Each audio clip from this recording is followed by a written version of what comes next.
Thank you for listening to REED-BBS.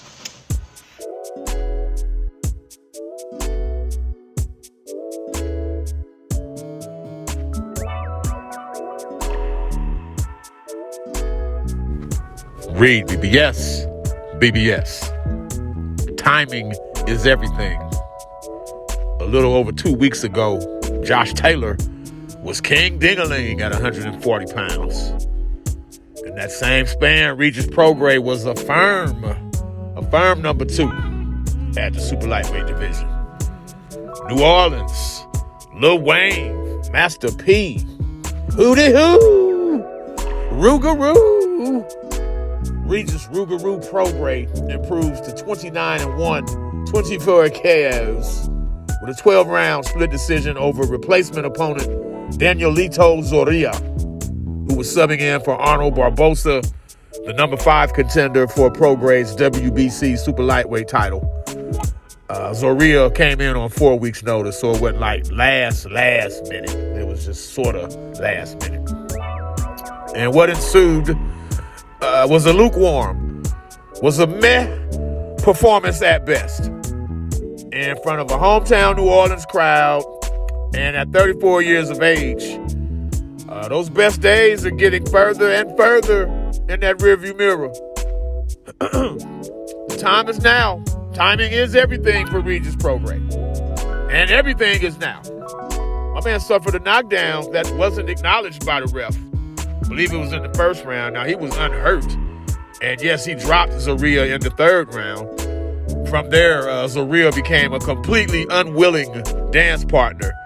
It was, instead of a boxing match, it was like he was playing a game of tag. And he was never going to be it. He was more concerned with movement, space, disengaging, avoiding contact at all costs. And it was a very unfortunate and tepid and boring matchup, for lack of a better term. And Regis kept it a buck. He kept it a buck afterwards. He acknowledged getting dropped. He acknowledged having hometown jitters. He acknowledged difficulty cutting the ring off and how he needs to work on that. Along with that, I think he needs to work on his sense of urgency. Regis considers himself a thinking man's boxer. I agree, and there's nothing wrong with that. However, you can think to the point where it becomes paralysis by analysis. You're overthinking. You know what? No. Sometimes you have to do more reacting than thinking, per se. That doesn't mean you're completely in there at a loss of thought. Hell no. But sometimes it's better to react. Trust your gut instincts. What is your body telling you? Now, I do know Prograis from New Orleans, but Hurricane Katrina brought him to Houston, where he clicked up with Holyfield and the Charlos and George Foreman. Like, all of these guys were kind of in and out of the same gym for a brief period. Of course, Prograis and the Charlos were the shorties, the youngsters in that mix. I say all that to say this. George Foreman, even in the 70s when he was the brooding, scary, intimidating KO artist, or when he was the jolly fat man in his reincarnated self in the second phase of his career. Either way, George Foreman was very calm, almost too patient. And I see that trickling down to Regis Prograis. Regis is too patient. He can definitely afford to be much busier and more hurried in his approach, especially against finesse guys. Like, he should cut the ring off, bang the shit out of Zorilla's body or anyone moving forward that's of a stylistic similarity. Now, some fighters name names with no intent of fighting them, and then there's Regis Prograis.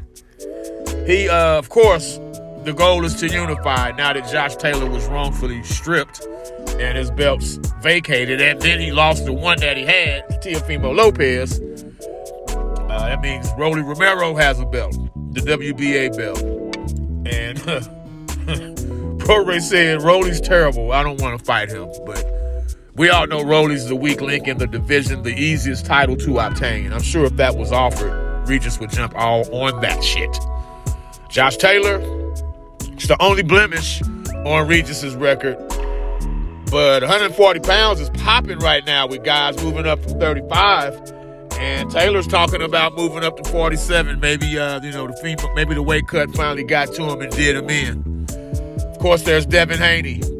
In Prograis' own words, after this performance, they might feel a little more confident.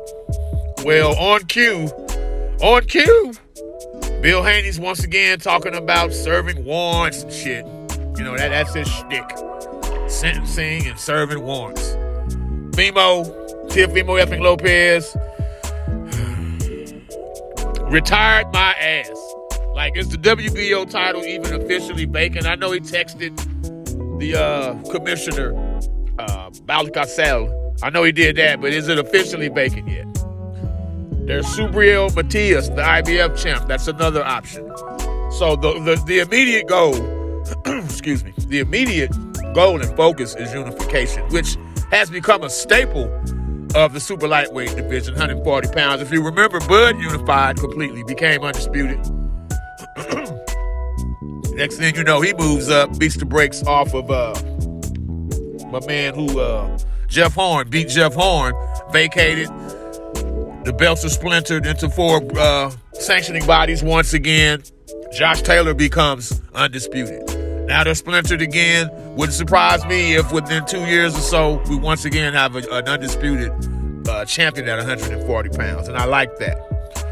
But beyond belt holders, there's Jack Catterall, he's name dropping Regis a lot.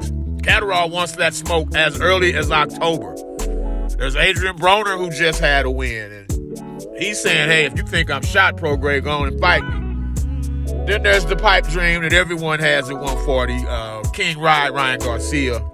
I don't really hear any talk of him with Regis, so I don't see that coming. But yeah, Dev and FIMO, they're the 2 biggest fights in Regis's crosshairs. But Regis needs them sooner rather than later, man. Because like I said, timing is everything. REED-BBS, BBS. Blackbird Sugar, Bachelor's in Boxing Studies. Television! Fred Sanford of the Fistic Arts. When all is said and done, there's nothing left to say or do.